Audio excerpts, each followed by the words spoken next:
वाराणसी में हुए गुप्ता परिवार हत्याकांड की गुत्थी सुलझने के बजाय उलझते ही जा रही है। वारदात के 3 दिन बाद भी पुलिस परिवार के 5 सदस्यों के कातिल तक नहीं पहुंच सकी है। हत्याकांड के जड़ में पारिवारिक विवाद है, किसी बाहरी से रंजिश है या फिर कोई और वजह है, अभी तक पक्के तौर पर कुछ भी सामने नहीं आया है। लेकिन राजेंद्र के भतीजे पर शक जताया जा रहा है। इस बीच राजेंद्र गुप्ता, उनकी पत्नी और 3 बच्चों की पोस्टमार्टम रिपोर्ट सामने आई है। इस पोस्टमार्टम रिपोर्ट के मुताबिक गुप्ता परिवार के 5 लोगों की हत्या कुल 15 गोलियां मारकर की गई है। रिपोर्ट में यह बात भी सामने आई है कि भेलूपुर थाना क्षेत्र के भदौनी में राजेंद्र गुप्ता के परिवार के 4 सदस्यों, पत्नी, 2 बेटे और 1 बेटी को कितनी और कहां-कहां गोली मारी गई, साथ ही राजेंद्र को घटना स्थल से करीब 15 किलोमीटर दूर कितनी गोली मारकर मौत की नींद सुलाया गया। आपको बता दें कि वाराणसी के भेलूपुर थाना क्षेत्र के भदौनी पंपिंग स्टेशन के सामने गली में एक बड़ी प्रॉपर्टी पर राजेंद्र गुप्ता, उनका परिवार और बूढ़ी मां रहते थे। मंगलवार की सुबह जब घर की नौकरानी काम करने पहुंची तो देखा कि राजेंद्र की 45 वर्षीय पत्नी नीतू गुप्ता का 100 खून से लथपथ उनके कमरे में बेड के नीचे पड़ा है। 25 वर्षीय पुत्र नमनेंद्र का 100 दूसरी मंजिल के बाथरूम में, 17 साल की बेटी गौरांगी और सबसे छोटे बेटे 15 साल के शिवेंद्र उर्फ छोटू का 100 उनके कमरे में पड़ा है। वहीं उनकी बूढ़ी मां शारदा देवी सही सलामत थी, जबकि राजेंद्र मौके से नदारद थे। एक घर में 4 शवों के मिलने के साथ ही वहां चीख पुकार और शोर शराबा शुरू हो गया। मौके पर पहुंची पुलिस, लेकिन घटना के कई घंटों बाद भी परिवार के मुखिया राजेंद्र गुप्ता का कहीं अता पता नहीं था। बाद में पुलिस राजेंद्र के मोबाइल का लोकेशन ट्रेस करते हुए उनके रोहनिया क्षेत्र के रामपुर लठिया स्थित अर्धनिर्मित मकान पहुंची, जहां राजेंद्र का 100 बिस्तर पर खून से सना अर्धनग्न हालात में पाया गया।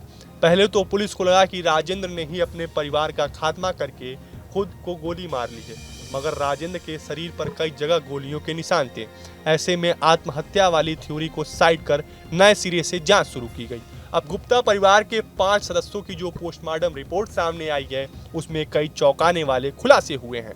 पोस्टमार्टम रिपोर्ट के अनुसार राजेंद्र समेत उनके परिवार के 4 सदस्यों को कुल 15 गोली मारकर मौत के घाट उतारा गया है, जिसमें राजेंद्र को 3 गोली मारी गई है। 2 गोली उनके दाईं कनपट्टी पर, जबकि तीसरी गोली उनके सीने पर। वहीं राजेंद्र के बड़े बेटे नमनेंद्र को 4 गोली मारी गई थी, 2 गोली सिर पर तो 2 गोली सीने पर, जबकि राजेंद्र की पत्नी को 4 गोली मारी गई थी और बेटी गौरांगी और छोटे बेटे शुभेंद्र को 2-2 गोली मारी गई थी। यानी कुल 15 गोलियों से गुप्ता परिवार के 5 लोगों का कत्ल हुआ था, वो भी एक ही तरीके से।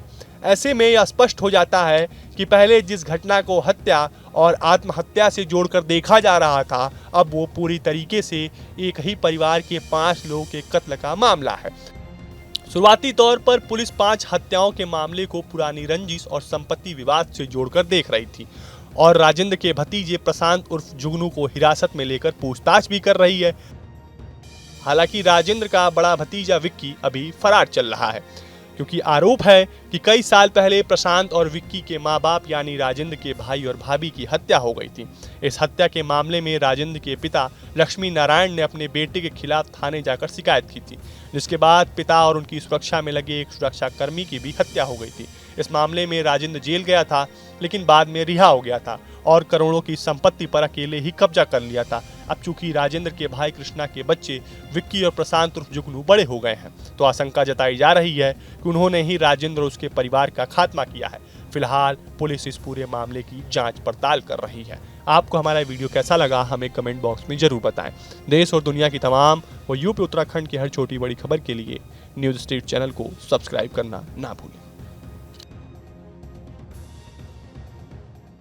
न्यूज नेशन अब व्हाट्सएप पर खबरों के ताजा अपडेट के लिए न्यूज नेशन के इस QR कोड को स्कैन करें।